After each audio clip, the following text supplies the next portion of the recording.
Hadirin sekalian, Iran telah diserang, dan kali ini Rusia serta Tiongkok murka.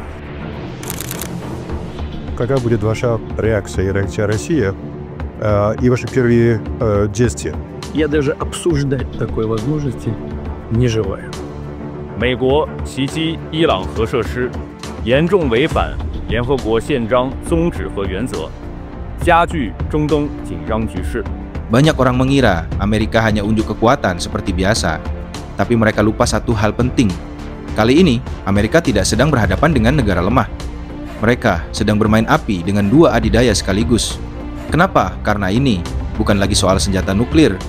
Amerika dan Israel secara terang-terangan ingin menggulingkan pemimpin tertinggi Iran, lalu menggantinya dengan sosok yang bisa mereka kendalikan. Sebuah boneka barat persis seperti yang pernah mereka lakukan di masa lalu. Dan sejarah telah mencatat semuanya.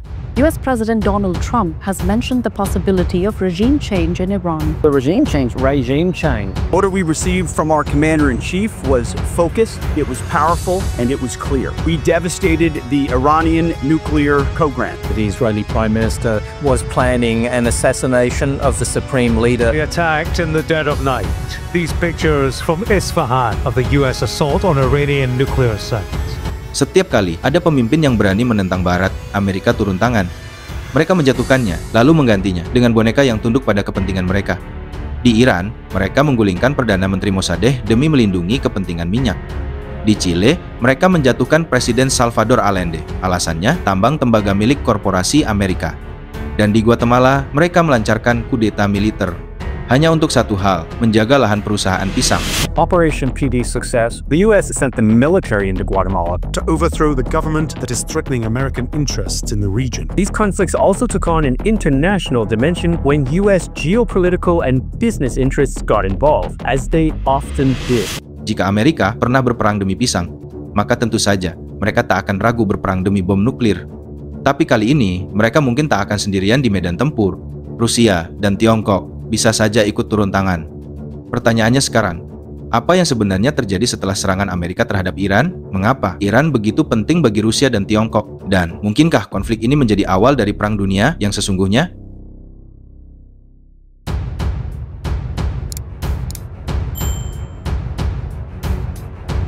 Mari kita mulai dengan satu pertanyaan penting. Mengapa Iran begitu penting bagi Rusia dan Tiongkok? Pada 22 Juni 2025, Angkatan Udara Amerika Serikat melancarkan serangan udara terhadap situs nuklir Iran, sebuah langkah agresif, terbuka, dan sengaja. Tapi, ini bukan hanya serangan terhadap fasilitas militer. Ini adalah pesan. Pesan yang menggetarkan geopolitik dunia. A short time ago, the U.S. military carried out massive precision strikes on the three key nuclear facilities. Our objective was the destruction of Iran's nuclear enrichment capacity and a stop to the nuclear threat posed by the world's #1 state sponsor of terror. Dan serangan ini kembali mendorong dunia ke tepi jurang, karena kini bahkan Iran pun telah membalas, mereka menyerang Israel. Tapi ini bukan lagi sekadar tembakan rudal, ini adalah eskalasi. Laporan demi laporan menyebutkan, Amerika Serikat dan Israel kini tengah menyusun rencana untuk menggulingkan rezim Iran. Dan jika itu benar terjadi, dunia tahu apa yang bisa datang berikutnya. Rusia dan Tiongkok mungkin tak akan tinggal diam. Kenapa? Karena Iran bukan sekadar negara biasa. Iran adalah sekutu strategis, salah satu yang paling penting bagi Rusia dan Tiongkok. Dan ada 3 alasan kuat kenapa dua adidaya itu tidak akan membiarkan Iran jatuh. Pertama, energi. Sebelum pecahnya konflik Rusia-Ukraina, lebih dari 40% impor gas alam Uni Eropa berasal dari Rusia. Gas ini dialirkan melalui 3 jalur utama, Nord Stream 1, Yamal, Europe, dan Turkstream. Lihat peta. Nord Stream 1 mengalir di bawah Laut Baltik langsung ke Jerman. Yamal Europe menembus Belarus dan Polandia. Dan Turkstream menghubungkan Rusia dengan Turki melalui Laut Hitam. Kemudian bercabang ke Eropa Tenggara dan Eropa Tengah. Apa yang terjadi setelah Eropa menjatuhkan sanksi? Rusia memangkas pasokan gas hingga 80%. Akibatnya, dunia dihantam krisis energi. Harga minyak melonjak tajam. Tapi yang mengejutkan adalah ini, alih-alih rugi, Rusia justru untung besar. Sanksi tak membuat mereka mundur, malah memperkaya mereka.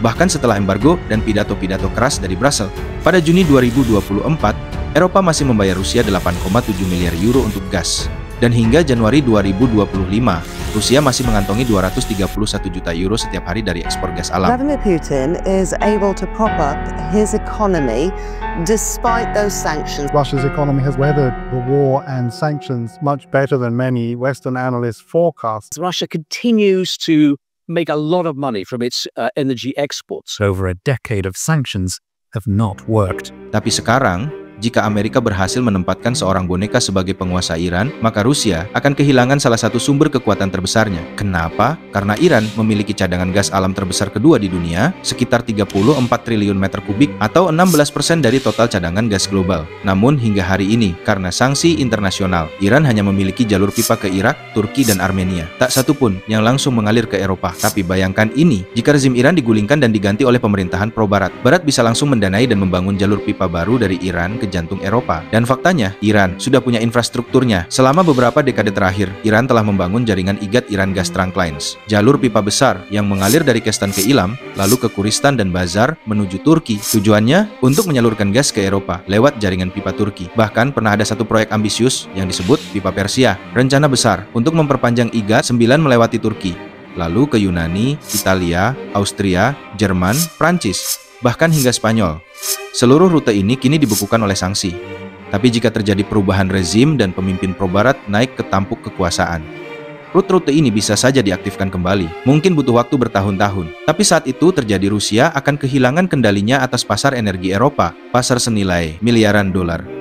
Dan bukan cuma Rusia yang dirugikan, Tiongkok juga akan kehilangan banyak. Saat ini, Tiongkok adalah pembeli terbesar minyak Iran. Pada tahun 2025, 90% ekspor minyak Iran dikirim ke Tiongkok. Dan menariknya, banyak transaksi itu tidak dilakukan dengan dolar, tapi dengan yuan. Langkah ini adalah bagian dari strategi besar Tiongkok, menginternasionalkan yuan, mengurangi ketergantungan pada dolar AS, dan membangun sistem pembayaran energi alternatif di luar kendali Barat. Tapi jika Iran jatuh ke tangan Barat, semua itu bisa runtuh. Tiongkok bisa kehilangan akses istimewanya terhadap energi Iran, dan Amerika bersama sekutunya bisa mengambil alih kembali ekspor energi Iran, bukan hanya dari sisi pasokan, tapi juga dari segi harga dan mata uang transaksi. Inilah alasan pertama mengapa Rusia dan Tiongkok akan melakukan segalanya, bahkan jika itu berarti menggunakan kekuatan militer untuk mencegah kudeta pro-Barat di Iran.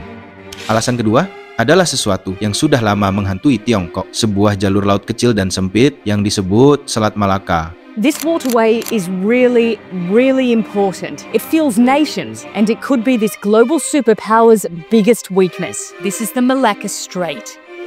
But for countries like China, its importance goes even further. It receives 80% of its oil through here. This means it relies on tankers successfully bringing oil from the Middle East through the Malacca Strait to keep its economy going. Alasan kedua, Selat Malaka. Jalur laut sempit itu membela antara Indonesia, Malaysia, dan Singapura. Dan hari ini, 80% perdagangan Tiongkok melewatinya. Jika Amerika memblokade selat itu, ekonomi Tiongkok bisa dicekik, pengiriman energi bisa lumpuh total dalam hitungan hari. Untuk menghadapi mimpi buruk ini, Tiongkok membangun proyek raksasa, Belt and Road Initiative. Dan dalam proyek ini, Iran muncul sebagai pion terpenting. Tiongkok merancang jalur darat strategis dari Xinjiang, melewati Asia Tengah, masuk ke Iran, menuju Turki, lalu ke Eropa. Jalur ini akan menjadi nadi baru perdagangan dan energi global. Jika berhasil, rute ini akan memangkas waktu pengiriman barang dari 40 hari menjadi 15 hingga 20 hari, memangkas biaya logistik, dan membuat produk Tiongkok melesat lebih cepat, lebih murah, dan lebih dominan di pasar Eropa.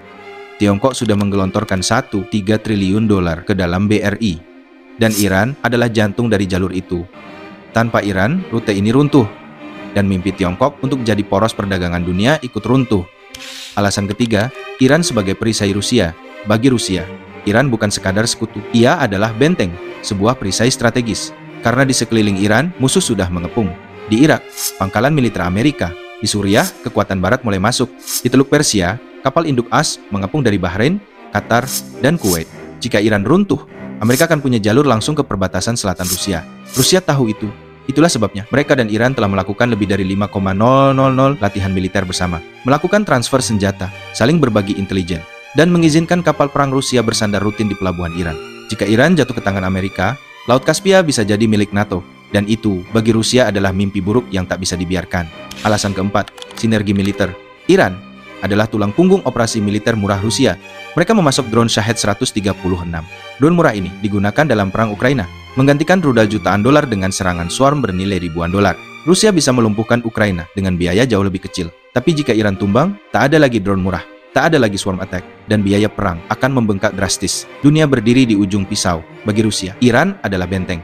Bagi Tiongkok, Iran adalah jalur hidup. Dan bagi Amerika, Iran adalah potensi ancaman yang harus diredam dengan cara apapun. Jika rezim pro-barat menguasai Teheran, Hezbollah kehilangan dana, Houthi kehilangan dukungan, milisi Syiah di Irak akan pecah.